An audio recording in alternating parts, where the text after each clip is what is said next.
ठीक है, उसे फौरन हवेली भेज दें।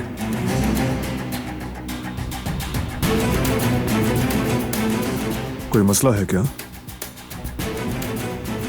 नहीं भाई, रेवा खातून बाग में शायद रास्ता भूल गई हैं, उसी के हवाले से कॉल थी।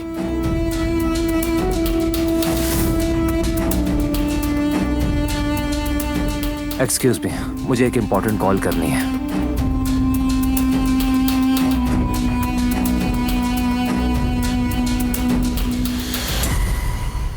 रेवा को नई जगहों पे जाना और घूमना फिरना बहुत पसंद है। नेचर की तो दीवानी है।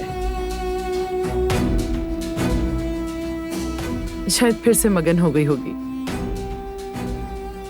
ऐसा ही हो जाता है, बिल्कुल।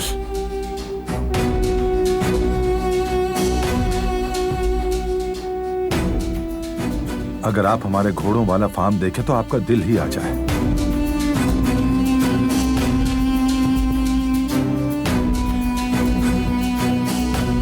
अगर कुछ देर में वहां चलें तो बड़ी खुशी होगी हमें। शुक्रिया, मगर किसी और वक्त।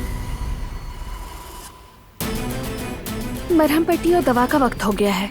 ऊपर चलो, कर लेते हैं। इजाजत हो तो।